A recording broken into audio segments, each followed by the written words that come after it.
Hello and namaste everyone. This is Supriya Rai. Joining me today in this conversation, I have one of the most reputed and respected guests in our studio. He has worked in different positions in Tribhuvan University. He has also worked in the Central Department of English as an HOD. He has also served as campus chief in the Butwal Multiple Campus. To talk about his achievements, qualifications and contributions in the education sector of Nepal is incomprehensible in very few words. But today, let me allow to welcome my guest, Professor Dr. Krishna Chandra Sharma. Welcome, sir. Welcome, namaste. You have served the university for more than 30 years. What is the best and worst part of your professional career? Thank you very much for questioning. I started my teaching career from 2042, Bikram Sambat. So it's around 37 years ago. So I started the career from Tribhuvan Multiple Campus, Tansen Palpa. And next year I shifted to Butwal Multiple Campus, and there I worked around 14 years. And then I was the campus chief, and also I worked as the head there many times. And later on, 2059-60, I came to Tribhuvan University, Central Department of English, and 2063-68, I was the head there in Central Department of English. And then 2069-74, I was the executive director of SERIT Research Center of Tribhuvan University. And since then, I'm working as the professor at the Central Department of English. So the most loving part in this career, I feel that we try to make our students learn things. So when we see our students' success in their career, in their writing, then we really feel very proud. So despite of our attempts, when we see our students get no job, they are frustrated and they are forced to go to a common unskilled labor to Middle East and Malaysia, that really touches. Yes. See?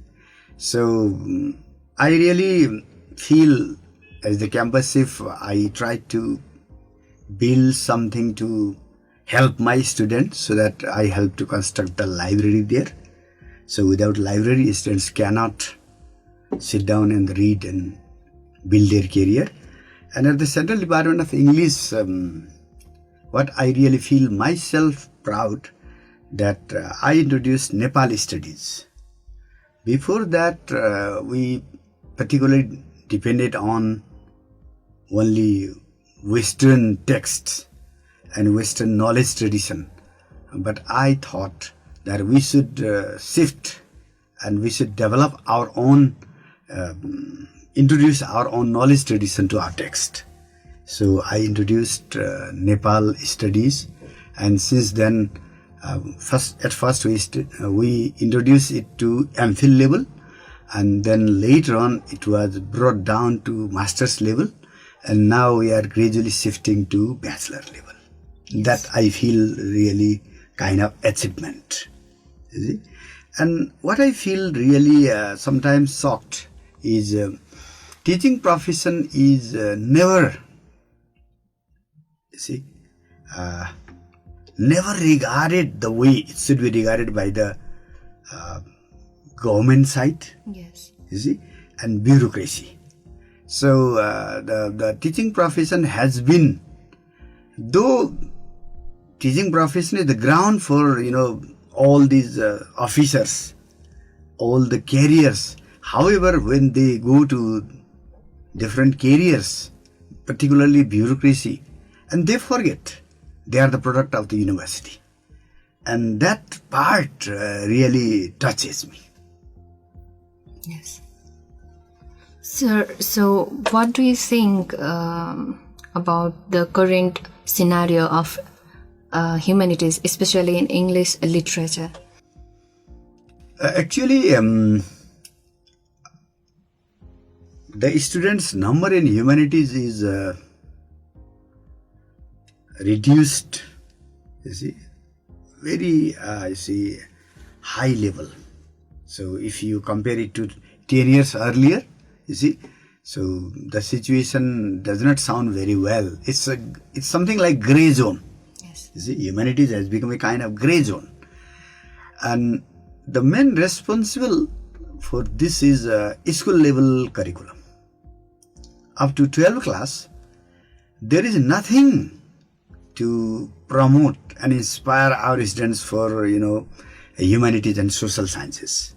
So almost entire education from nursery to 12th class is either to management or science. So students are not familiar with social sciences like history, geography, culture, literature, you see. And so primarily Ministry of Education, and though that is a ministry for school education as well as university education, it never paid attention to higher education. There is barely a room in the ministry for higher education, for the university education. So the entire ministry is for basic education and what you call secondary level education. So in my opinion, Ministry of Education is basically Ministry of School Education. Yes. That's why the higher level education in Nepal never got priority in the government's policies. Since the ministry only thinks, only plans, only trains the school level. So its primary focus is only education, only school education, and that too on the agenda given by the donors.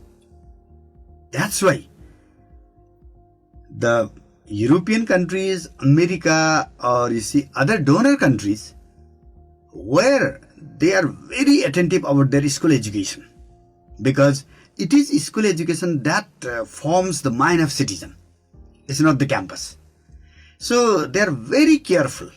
Even if you see Asian countries like China, Japan, and India, they are very careful about school education. Whereas in our country, we are, giving pass marks to all students. Yes. In the name that so much investment is there, so the results should be higher.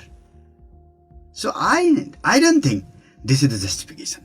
This is basically we are producing very low grade, low quality, education, low quality education and low quality product at the school level. So donors, they never make compromise about in their countries about school education. Primary focus of the education in those countries, either America or even if Japan, Singapore, and European countries like France, Italy, Britain, Germany, their primary focus is in school education and quality education. However, here in the country, they say, okay, make pass all the students. So what I feel is Nepali education experts could not take their stand. They could not hold their position. Rather, they surrender to what the donors say. So just for, few crores of rupees, few millions of rupees, we surrender our school education because of that. We don't have any orientation for humanities at the school level. Humanities has become so poor. So far the number of students concerned, so far the programs, and if there are no students, how the programs can sustain? Yes. And for that, ministry, basically education ministry, I think that is responsible. Besides that, what should our government, our concerned authorities, and as well as teachers should do for the improvement in those areas and sectors of education? First of all, there should be education policy. Yes. And in the neighboring countries, For example, in India, they do have two ministries. Yes. One for education ministries for school, and they do have another ministry, human resource ministry. And that human resource ministry is for higher education, universities and applied sciences. And so even in our country, what I feel, earlier there was only one university, now there are more than a dozen universities functioning. And also there are a number of deemed universities in the medical sciences and engineering. And so there should be human resource ministry, number one. Yes. Number two, there must be education policy, national education policy. On the ground of that, how many engineers, how many doctors, how many economists, how many managers, you see, and so how many planners, how many forestry expert, agricultural expert we need. There must be a plan. On the ground of that, government should project. So this number is required for the development of the country. You see, then this much number is required for, you see, for construction of road, bridge making, or you can say urbanization, civil, you see, engineers and mechanical engineers. So there must be very clear-cut projection, clear-cut planning. And so even educational planning should be short-term, middle-term and long-term planning. Only on that ground, country's education and the development can be connected.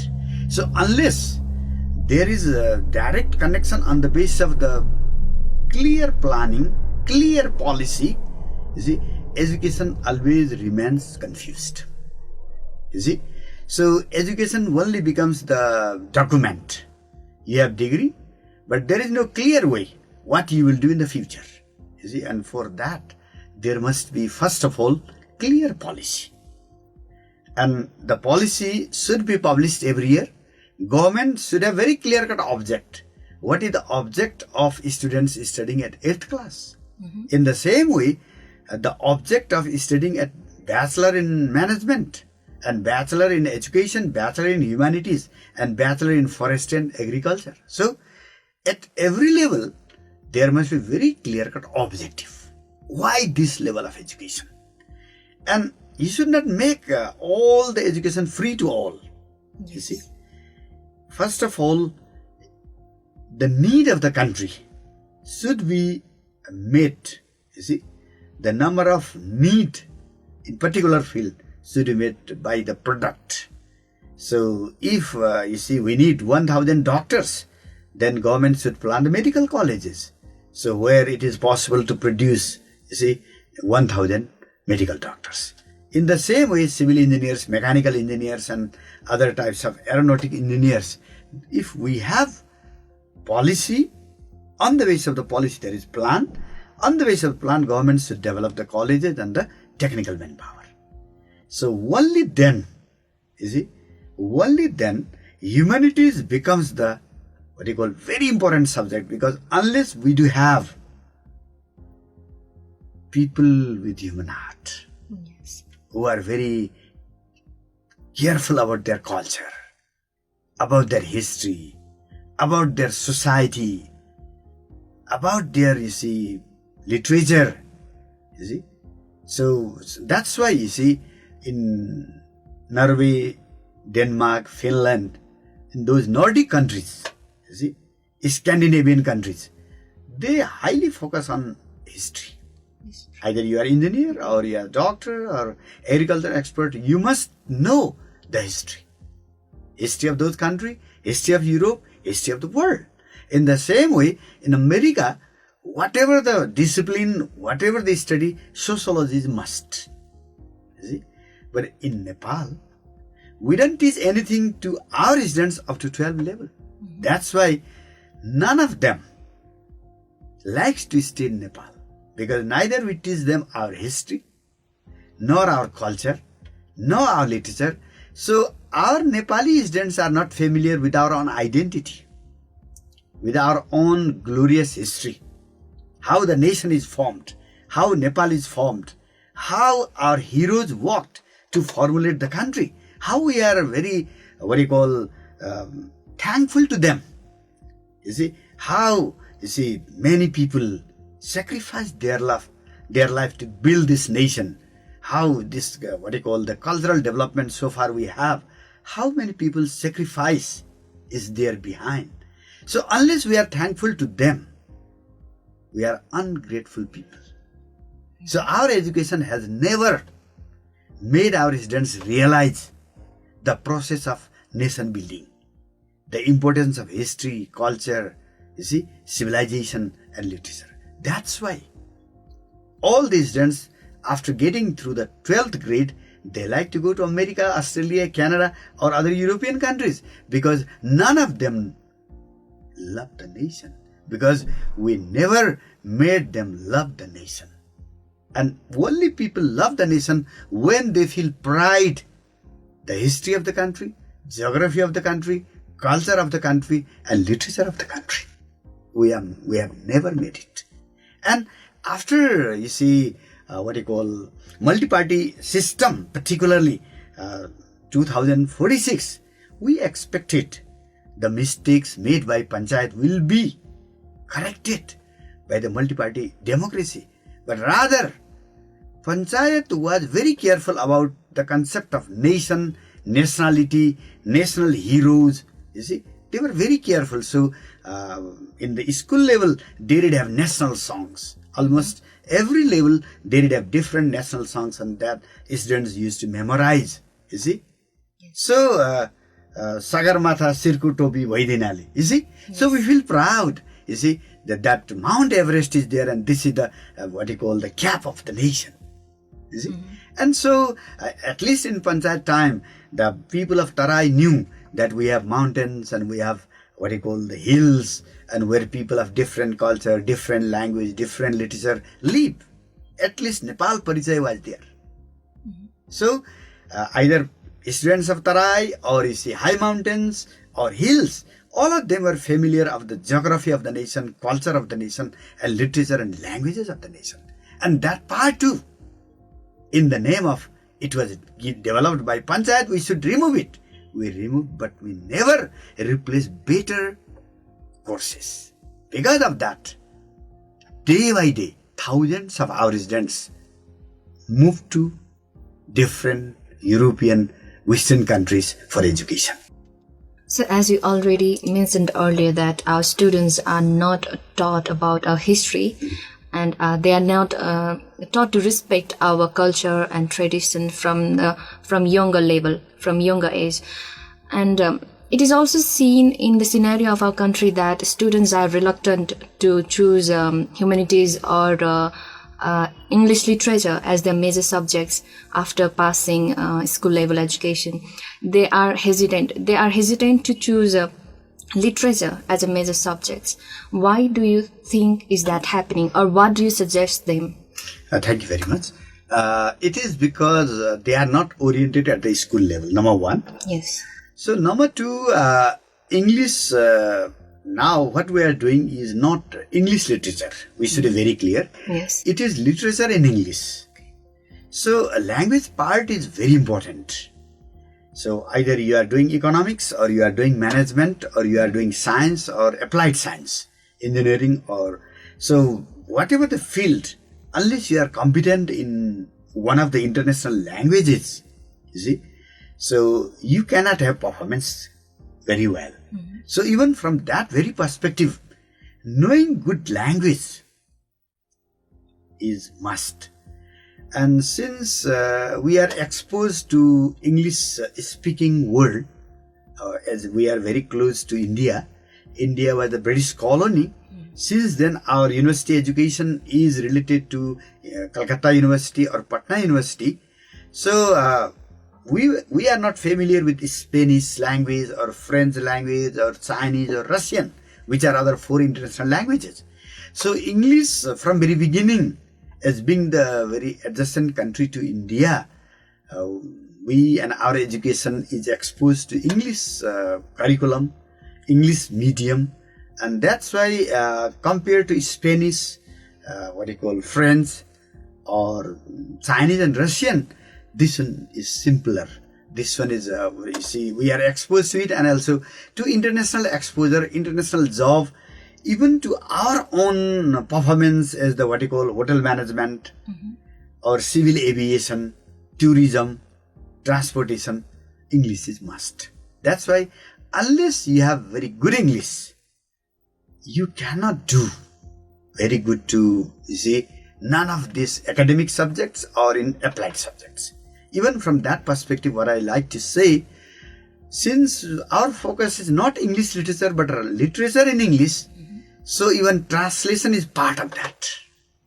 You see, Nepal written in Nepali language, Nepali literature, but we translate it. In the same way, what you call written in Bengali, written in Hindi, written in Tamil, translated into English. And so Nepal, as Nepal's economy basically depends on tourism, you see. So even from that perspective, English is must. And so I think we are not able to orient our students why English is so much to us, because even a lot of people move to different countries from Nepal. Even to them, one of the most important tool to make them survive is competent English. Either they move to foreign countries or they run here travel and tourism. You see, so we cannot shift to Spanish and French or other languages of Europe. But if we have good English, at least that will be helpful to promote our travel and tourism, hotel management, and civil aviation. So even for profession, even for business, you see, we need English. And so doing English is not only for job. Having efficient English is good for even profession, individual, you see, career, even, visit to the global seminars, attend seminars, or even to participate, international conferences. At least we should be efficient to one of the international languages. So from that perspective too, literature in English is one of the helping ground. And so I think either to learn economics properly, management properly, efficient English is required. And so for this need, literature in English certainly helps our students. And every year, a large number of students and a hefty amount of money also goes out of our country, and those students particularly do not see their future here in Nepal, be it for the economic purposes or for their own personal choices. They choose to go to abroad countries for the studies or for a better life. And why is it happening, and why should they stop doing so? Do they not see their career in Nepal as a lecturer, or by studying literature in English, do they think that we would not get a sustainable living here in Nepal with the little amount of money that will be provided? And why is it happening, or what should be done to stop this? Thank you very much. Since multi-party democracy, people expected a lot of jobs will be open up for educated people. So it did not happen in that way.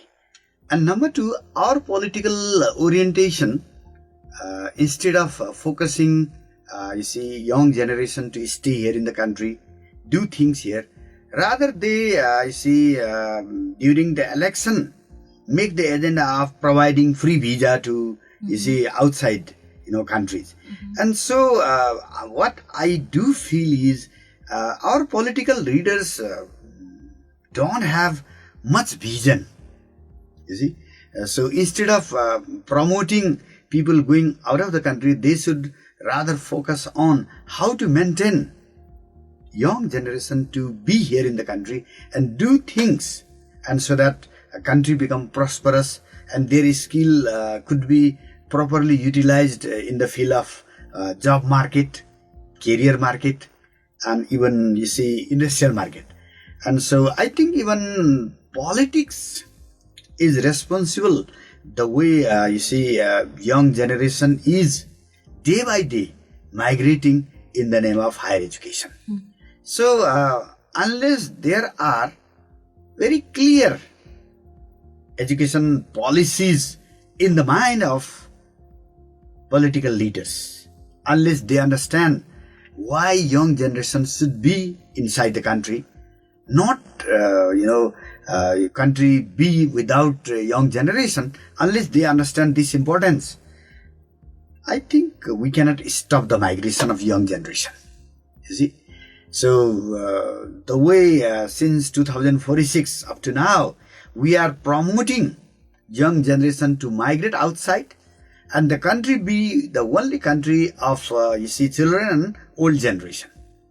You see, so unless political leaders are very clear about importance of young generation staying in the country, doing business, starting industries, and running education centers, researches, I think we cannot stop the migration. So first of all, I think our politics should be nation focused, young generation focused, rather than they like to rule the country without young generation, because young people are very quick to protest against wrong decision of the nations, the national leaders. So I think young generation, if they stay in the country, our political leaders are afraid there will be protest against their wrong decisions. So they would like to send them out, and they would like to rule the country only with the babies and old parents, people. Old age people, yes. So they are looking the very safe nations without protest, without kind of opposition to their wrong decisions, wrong policies. So I think unless political leaders feel healthy criticism is required, unless young people are inside the country cannot be built up. Nation's development cannot be really materialized. So to materialize the concept of wealthy nation, prosperous nation, young generations inside the nation and their engagement in different profession, business and industry is must. Unless young people stay here and get involved in economic activities, prosperity of the country is not possible. We cannot achieve the agenda of prosperous nation only with the babies and old age people. And so I feel if this trend continues, after 15 years in the nation, there will be no young person, only babies and old age people.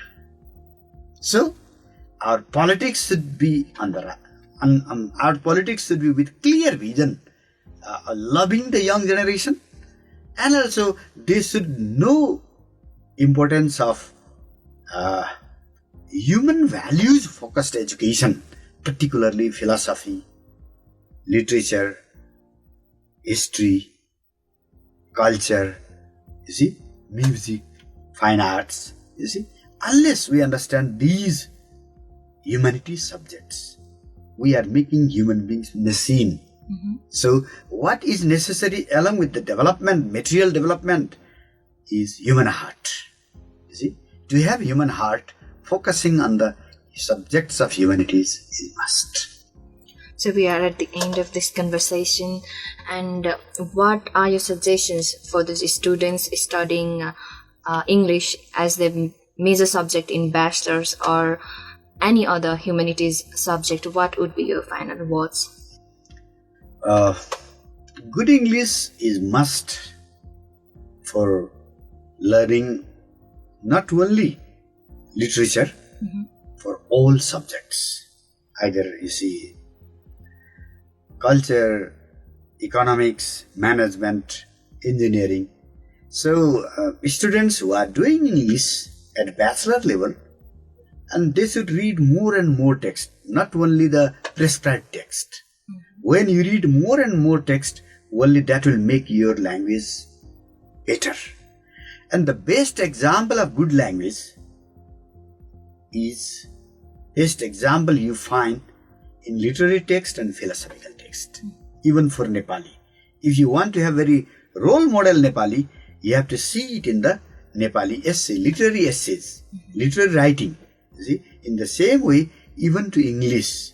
If you want to see good English, then you have to see in the English essays, English fictions, English criticism, English literary text. Because literary texts are the role model of good language.